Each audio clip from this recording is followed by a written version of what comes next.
over the years, I remember sitting down with a lot of entrepreneurs, and I'd look at their balance sheet with all their investments, all their assets, all their real estate, and all their stuff, toys, money, jewelry, all that kind of stuff.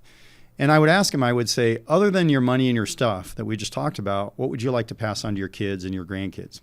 And then they start telling me about their values and their beliefs and all these incredible things. And when they finish, I asked a simple question, which is, if you could only leave one thing to your kids, grandkids, great-grandkids, your money and your stuff or what you just described to me, what would you leave? And you know what they told me every time? All those values and all those beliefs. Because they said, if my kids, grandkids, great-grandkids have those values and beliefs, they will be okay. They'll make their own money. They'll be successful. But if they have my money and my stuff and they don't have those things, they're going to squander the money and the stuff and they're going to end up nobodies. And I've always thought about that. And that's one thing that gets missed a lot when people talk about transferring to the next generation or the generation after that is, yes, transferring your money and your stuff. That's important. But even more important possibly is passing on your values and your beliefs.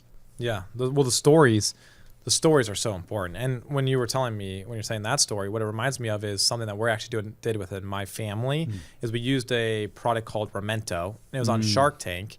And what you do is you record stories. So we had my dad do this, recording stories of his throughout his entire life, which really shows the values, his beliefs, his upbringing, you know, how he was able to create and build what he built.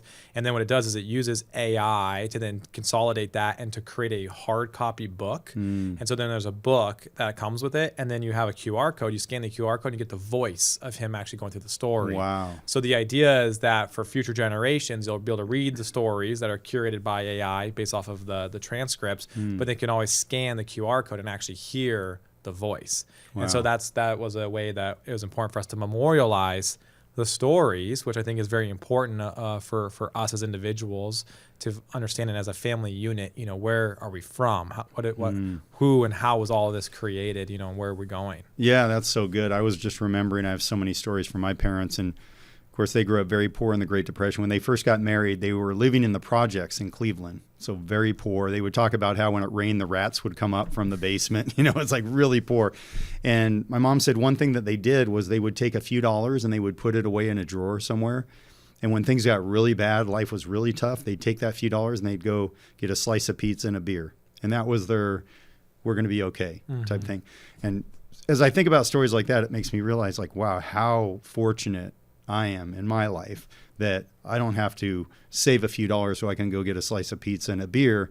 And even, I was just thinking about this not long ago, Mimi had a problem with her car, and I didn't have any stress about, like, how much is it going to cost to fix the car.